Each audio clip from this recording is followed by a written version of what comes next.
Thousands of Turks dug in on Saturday for a weekend of anti-government demonstrations despite Prime Minister Tayyip Erdogan's demand for an immediate end to protests that have spawned the most violent riots of his decade in power.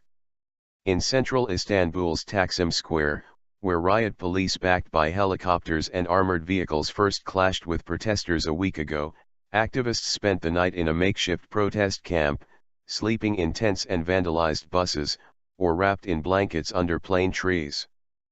Police fired tear gas and water cannon on protesters in the working-class Gazi neighborhood of Istanbul, which saw heavy clashes with police in the 1990s, but the situation was quieter in the capital Ankara, where a few dozen demonstrators remained in tents in a central park. In a rare show of unity, fans from Istanbul's three main football clubs Besiktas, Galatasaray and Fenerbahce, who have been heavily involved in some of the protests, planned simultaneous marches on Taksim later on Saturday.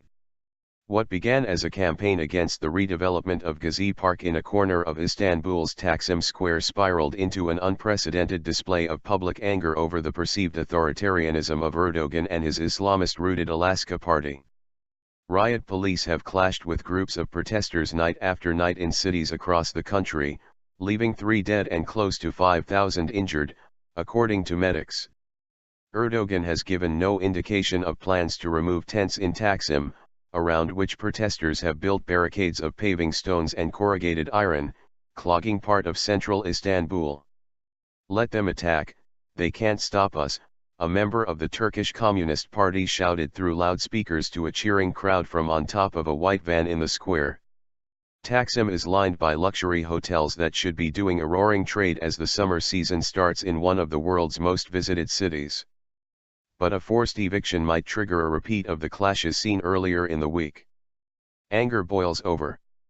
The gatherings mark a challenge to a leader whose authority is built on 3 successive election victories, and Erdogan takes the protests as a personal affront.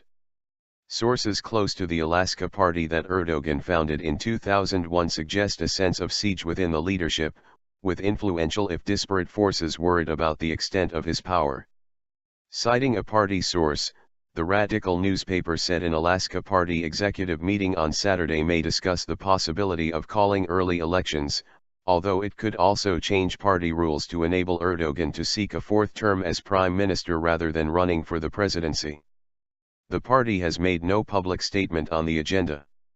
Erdogan has made clear he has no intention of stepping aside, pointing to the Alaska Party's 50% of the vote in the last election, and has no clear rivals inside the party or outside.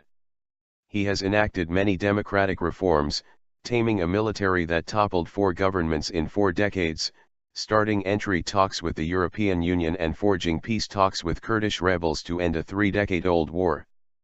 But in recent years, critics say his style, always forceful and emotional, has become authoritarian.